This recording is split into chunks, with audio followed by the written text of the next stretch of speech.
শ্রী চৈতন্য মহাপ্রভু আরও শিক্ষা দিয়েছেন যে সর্বোত্তম উপাসনার সিদ্ধির পরাকাষ্ঠা হল ব্রজ গোপিকাদের অনুসৃত পন্থা। জড় অভিলাষ শূন্য পারমার্থিক প্রাপ্তিতে নিস্পৃহ এই ব্রজ গোপিকারা সরলভাবে ভগবান শ্রীকৃষ্ণকে ভালোবাসতেন। শ্রী চৈতন্য মহাপ্রভুর উপদেশ অনুযায়ী একমাত্র শ্রীমদ্ ভাগবতী হল দিব্যজ্ঞান সম্বন্ধিত অমল পুরাণ, এবং তিনি আরও শিক্ষা দিয়েছেন যে লীলাময় পরমেশ্বর ভগবান শ্রীকৃষ্ণে অনন্য ভালোবাসার উন্মেষী মানব জীবনের পরম সিদ্ধি। সাংখ্য দর্শনের পন্থা সাংখ্য যোগের মূল প্রবক্তা ও ব্যাখ্যাকার ভগবান কপিলদেবের শিক্ষা এবং মহাপ্রভুর শিক্ষা একই। এই প্রামাণিক যোগ সাধনায় ভগবানের অপ্রাকৃত দিব্যরূপের ধ্যান শিক্ষা দেওয়া হয়। এখানে অব্যক্ত বা কোনো শূন্য বস্তুর ধ্যানের প্রশ্নই ওঠে না। কোনরূপ আসনের অনুশীলন ছাড়াই ভগবান শ্রী বিষ্ণুর অপ্রাকৃত রূপের ধ্যান করা যায়। এই রকম ধ্যানকেই পূর্ণ সমাধি বলা হয়। শ্রীমদ্ ভগবদ্ গীতার ৬ষ্ঠ অধ্যায়ের শেষাংশে এই সমাধির কথা প্রতিপন্ন হয়েছে।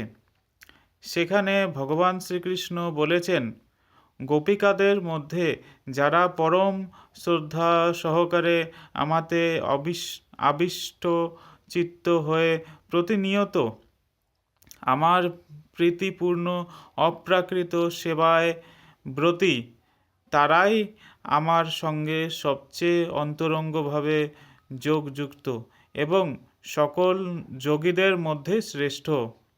ভগবদ্গীতা ৬ষ্ঠ অধ্যায় ৮১-৮২-৮৩-৮৪-৮৭। ভগবদ্গীতা ৬ষ্ঠ অধ্যায় ৪৭।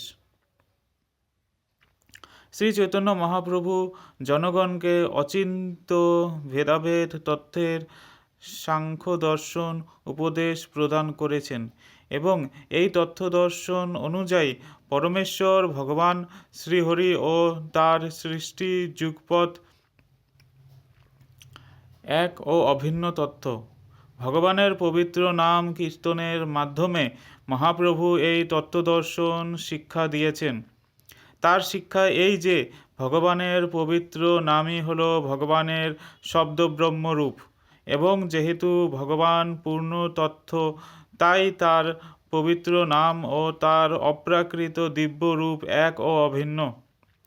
এইভাবে ভগবানের পবিত্র নাম কীর্তনের মাধ্যমে শব্দব্রহ্মের দ্বারা প্রত্যক্ষভাবে ভগবানের সান্নিধ্য প্রাপ্ত হওয়া যায়। এই পবিত্র নাম কীর্তনের সঙ্গে সঙ্গেই ১. অপরাধযুক্ত নাম, ২. অপরাধ মুক্ত নাম ক্রমে, ৩. দিব্য নাম এবং কীর্তনের উন্নতির ৩টি স্তর অনুশীলন করা যায়। অপরাধযুক্ত অবস্থায় নাম কীর্তনকারী জড় অভিলাষী হন, কিন্তু দ্বিতীয় স্তরে তিনি জড় কলুষ থেকে মুক্ত হন, এবং অবশেষে দিব্য স্তরে তিনি ভগবৎ প্রেমরূপ পরম ঈপ্সিত পদ প্রাপ্ত হন। শ্রী চৈতন্য মহাপ্রভুর শিক্ষানুযায়ী এটিই হল মানব জীবনের পরম সিদ্ধি। ইন্দ্রিয় সংযমই হল যোগ অনুশীলনের একমাত্র লক্ষ্য। সকল ইন্দ্রিয়ের নিয়ামক হল মন। তাই কৃষ্ণ ভাবনামৃত অনুশীলনের মাধ্যমে প্রথম মনোসংযম অভ্যাস করতে হবে।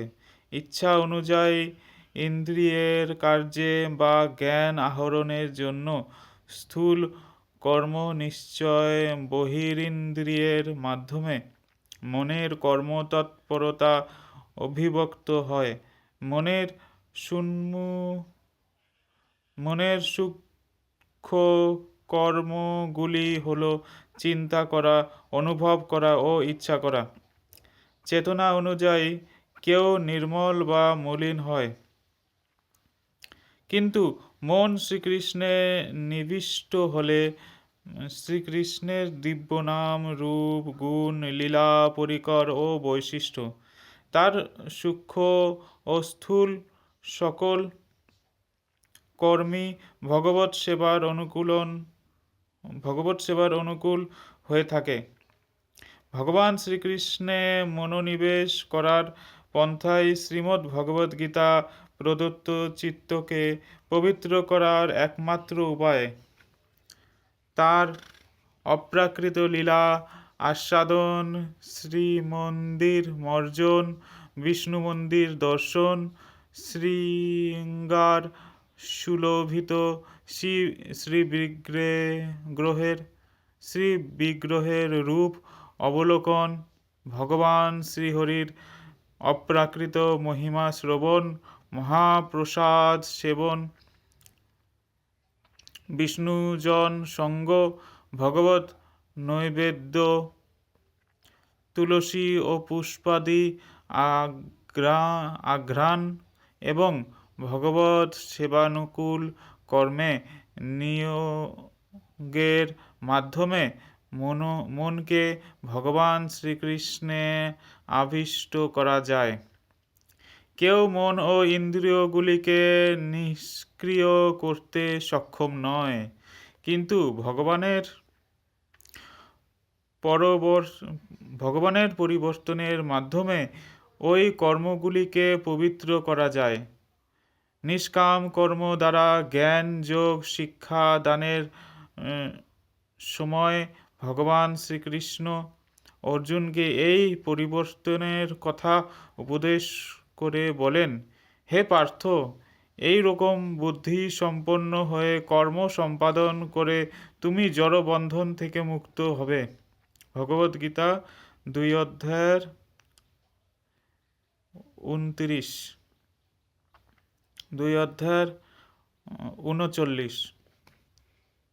রোগাদি বিশেষ পরিস্থিতিতেও মানুষের ইন্দ্রিয় ভোগ কখনো কখনো প্রশমিত হয়, কিন্তু এটি নিরাময়ের পন্থা নয়। মন ও ইন্দ্রিয় জয়ের বাস্তব পন্থা সম্বন্ধে অজ্ঞতার জন্য নির্বোধ ব্যক্তিগণ বল